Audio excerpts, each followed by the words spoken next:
Welcome back to the Old Photo Vault channel. The pale figure behind the soldiers. Unknown frontline barracks, 1944. They said the room had once been a chapel. But to Private Samuel Harlan, it felt more like a waiting room for something that refused to name itself. The others sat with their rifles slack in their hands, their faces blurred by exhaustion. And by something else, a strange distortion caught only in the stillness of the photograph, just behind Corporal Ames, where no soldier had been standing. A faint figure seemed to lean forward, veiled and narrow, as if listening for its own name.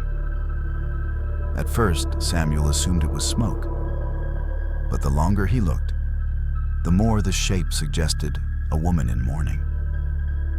No one remembered seeing her. No one admitted hearing the small wooden statues rattle on their shelves. And yet, when the lights flickered, Samuel swore he felt someone pass behind him, moving toward the door the living never used. The pale shape at the dancer's side. Midtown Supper Club, 1958. The night looks ordinary enough in the photograph. Men in suits leaning back with their drinks, the dancer smiling as she lifts her arm to the low, amber lights.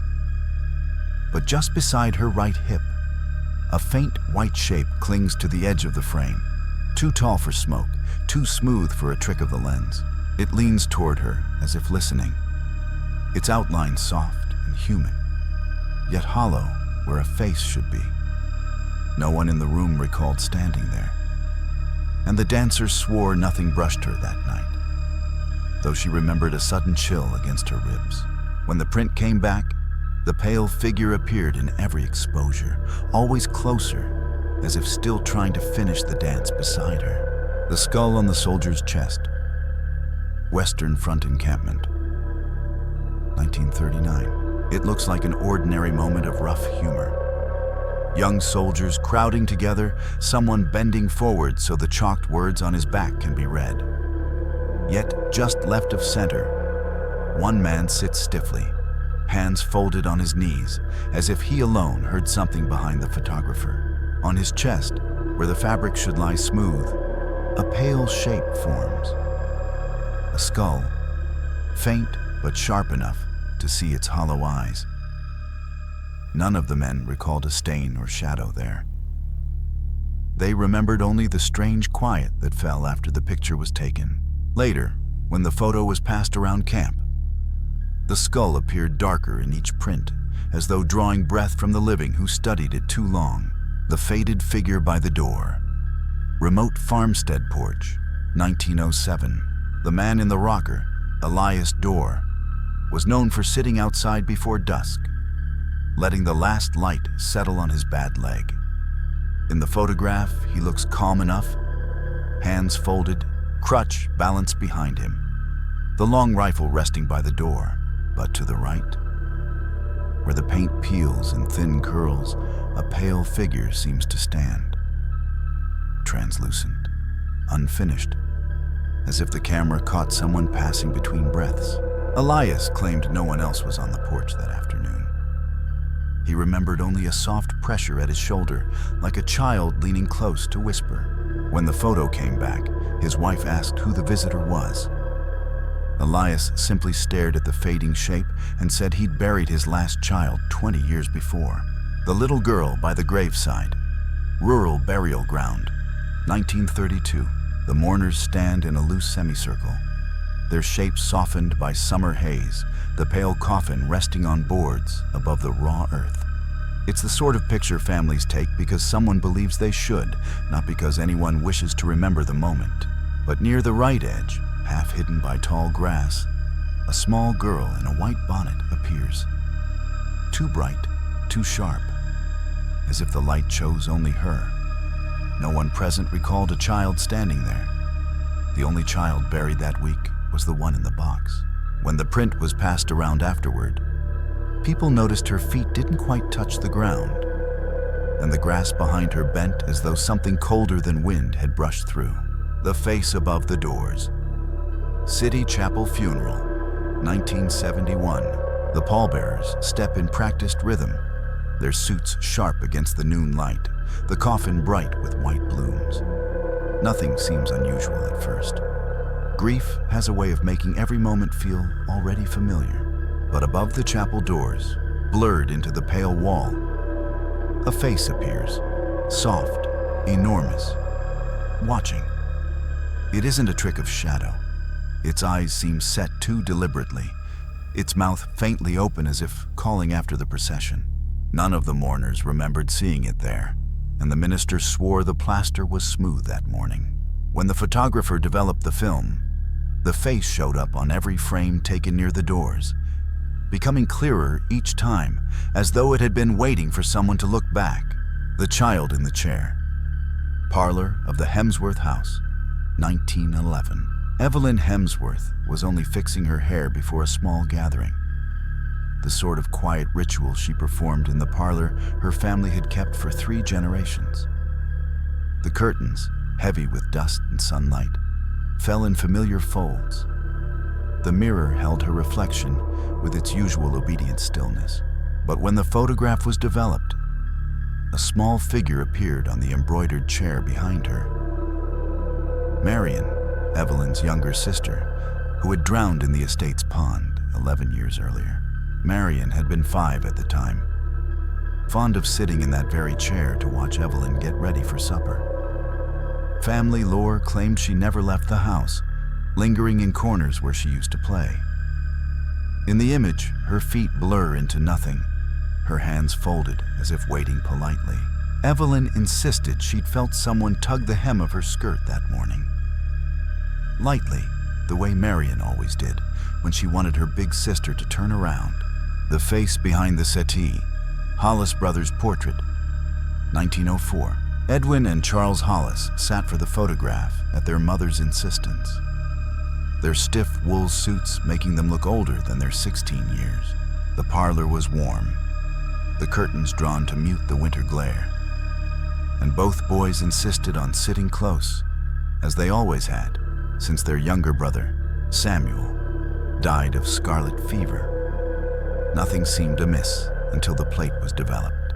Behind the right arm of the settee, half shrouded by shadow, a pale face looks out. Small, round, unmistakably childlike. Family members recognized it immediately as Samuel's. He had been buried 3 months earlier, yet his toys still lay in a basket by that very corner. Edwin later admitted he'd felt a tug at his sleeve during the sitting, so gentle he thought it was only a draft, until he saw who had been trying to sit with them one more time. The face on his shoulder, Brownstone Lounge, 1994. The photo was meant to catch the laughter, the drinks, the playful tangle of bodies on the couch.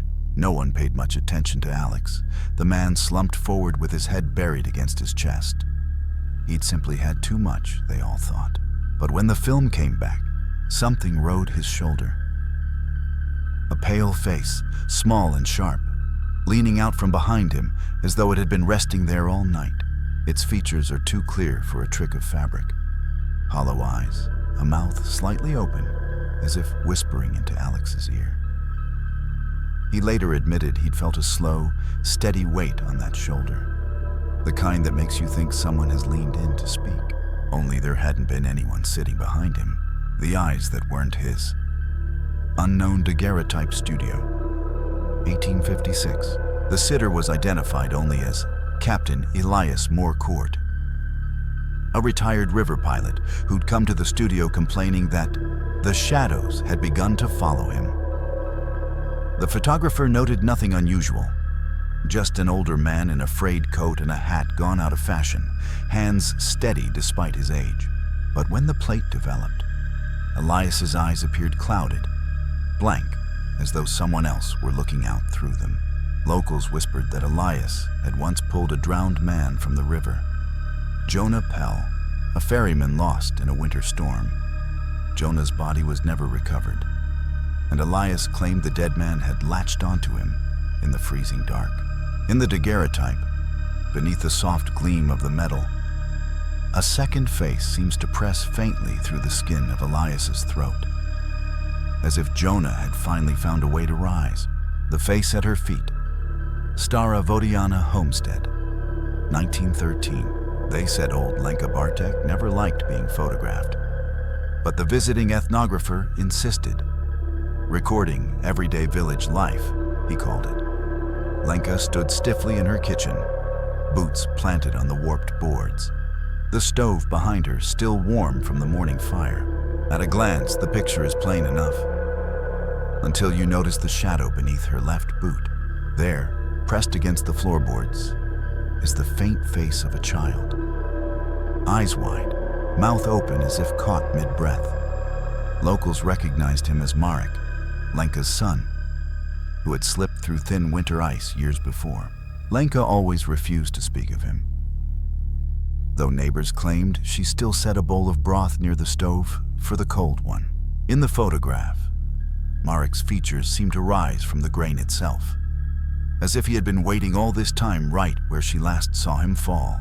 The figure above him. Hartwell Portrait Room, 1878. Young Timothy Alden had been instructed to sit very still, eyes closed, shoulders relaxed, so the long exposure wouldn't blur. The photographer thought the boy looked more asleep than posed, his breath soft, his hands folded in an oddly peaceful way for a lad barely 16. Nothing in the room moved, yet when the plate was developed, a second form hovered above him. It was the face of Elias Alden, Timothy's older brother, who had died of consumption the previous spring. Elias had been known for standing over Timothy's bed at night, checking on him during fevers, whispering that he'd keep watch. In the photograph, Elias's features seem half-formed, as if he hadn't fully chosen whether to appear at all, only that he refused to leave his brother alone for the portrait. The Woman in the Trees, Convent Grounds, Northern Valley, 1968. Sister Magdala, Sister Irene, and Sister Colette had slipped beyond the convent wall for what they called a breath of air. Though the cigarettes gave their real purpose away, they laughed at how improper it all was, their habits bright against the winter bare woods. The photographer, a friend who promised not to tell, nothing seemed out of the ordinary. Until someone noticed the fourth face, just behind the central trunk, half floating in the matted underbrush, appears the blurred visage of Sister Adela, a novice who had drowned in the convent's reservoir the year before. The other nuns claimed to hear her humming on certain cold mornings, but none had spoken of it aloud. In the photograph, Adela's expression is neither accusing nor peaceful, only watchful, as though she had followed them out to the trees and wasn't ready to return alone. The figure at their feet.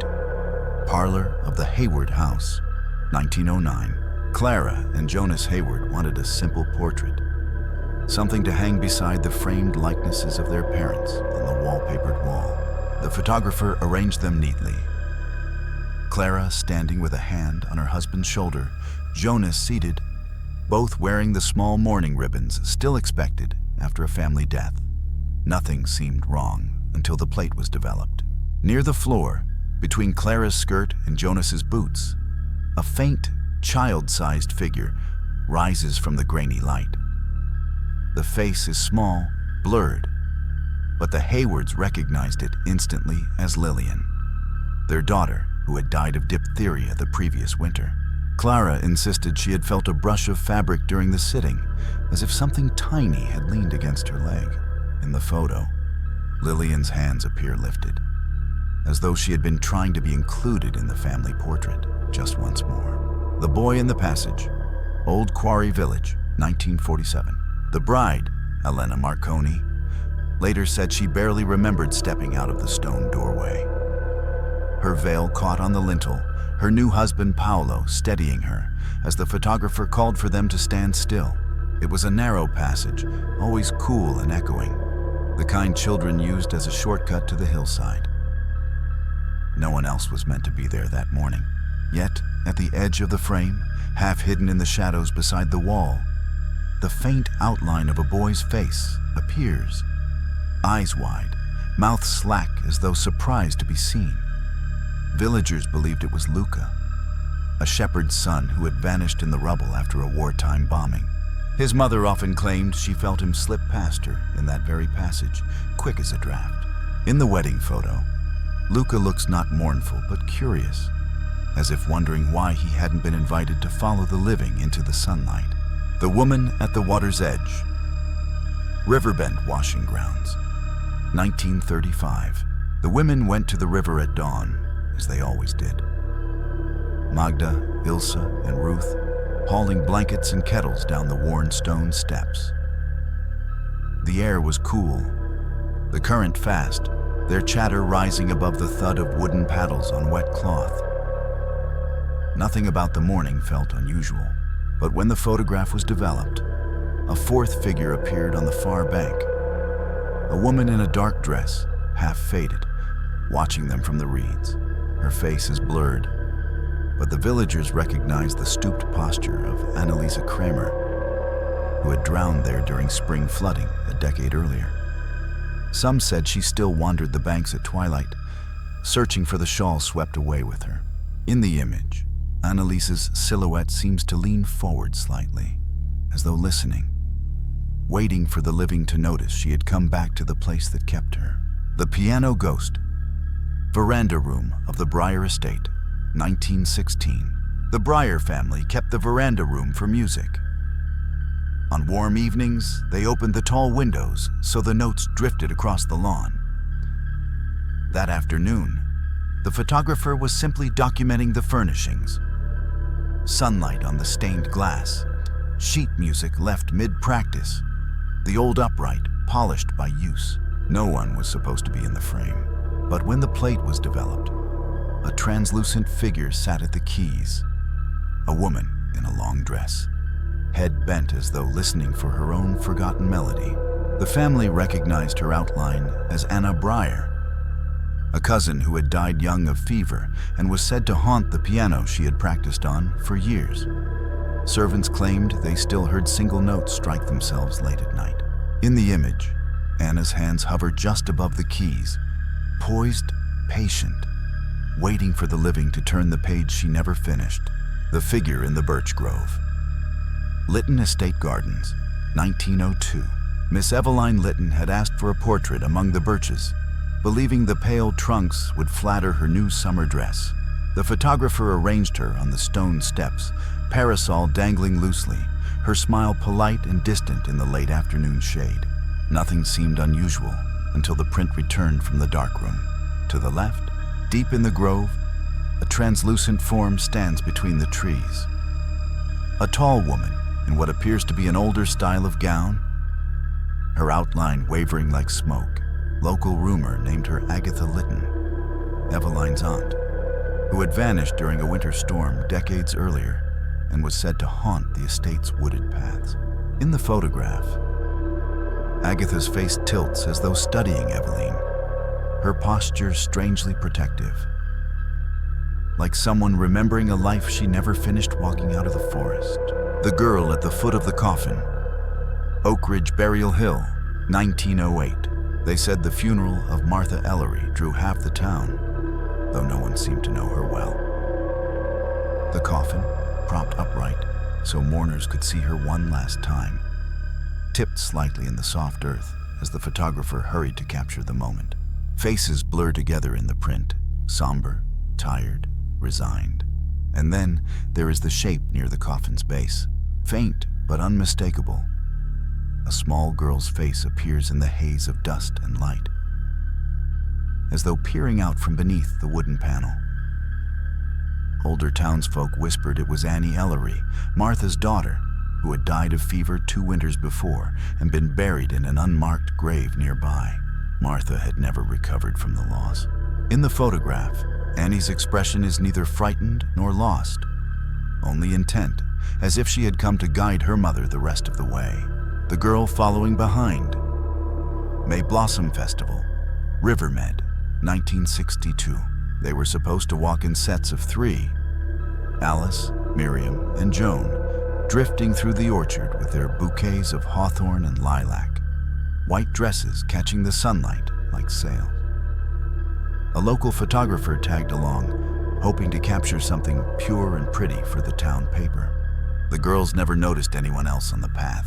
But when the film was developed, another figure appeared just behind them.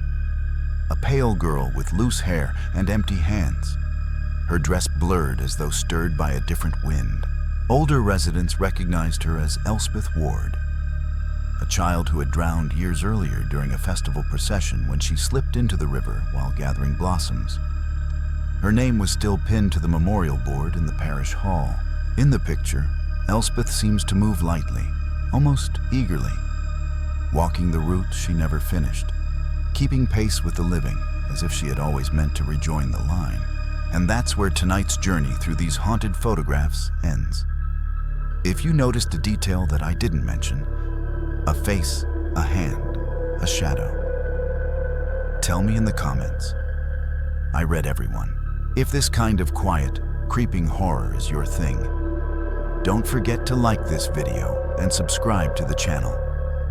Turn on the notification bell so you don't miss the next time something or someone appears in an old photo. Sleep well, if the faces from these pictures let you.